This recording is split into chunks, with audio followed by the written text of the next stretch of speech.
Muito bem, Otto. Como você frisou brilhantemente, nós jamais podemos descuidar dos aspectos cosmológicos, metafísicos, espirituais e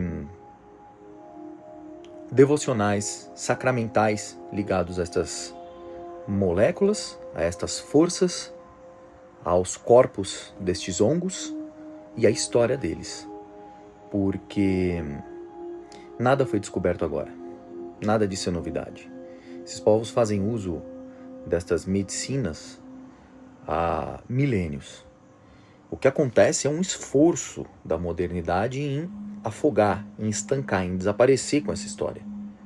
Ora, as leis mandam que os povos que exploram determinado patrimônio genético devem reparar, historicamente, aqueles povos que tiveram prejuízo.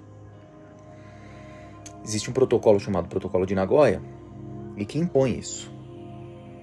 Você não vê ninguém, você não vê nenhuma instituição, você não vê nenhuma empresa destas propondo a reparação histórica.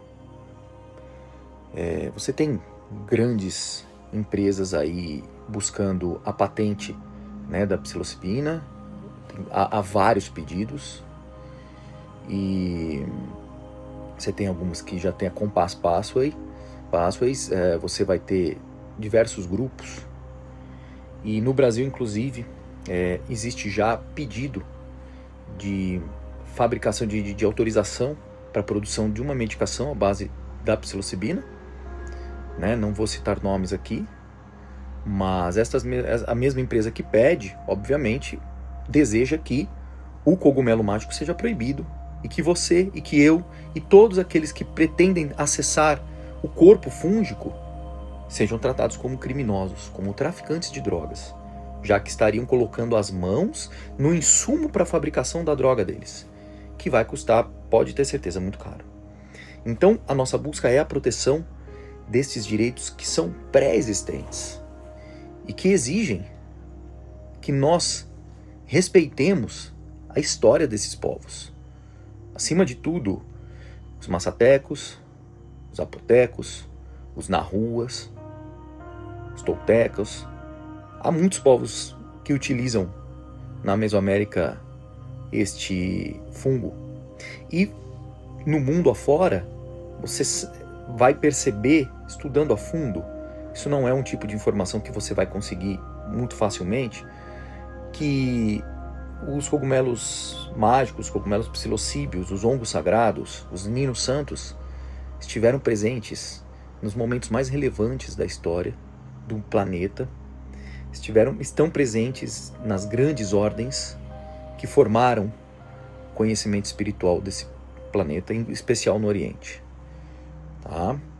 Então, essa história não surgiu agora, psilocibina não é novidade, o cogumelo, antes de ser uma molécula chamada psilocibina, ele é um corpo, ele é um fungo complexo, seu metaboloma, sua estrutura de alcaloides é extremamente complexa e não é só psilocibina e psilocina, há muito mais ali dentro, né? Tem biocistina, neurobioscistina, mas trabalha-se com a ignorância da população, busca-se ignorantizar ainda mais a população, tolhê-las deste conhecimento, para que elas aceitem, engulam, goela abaixo qualquer conversa, né?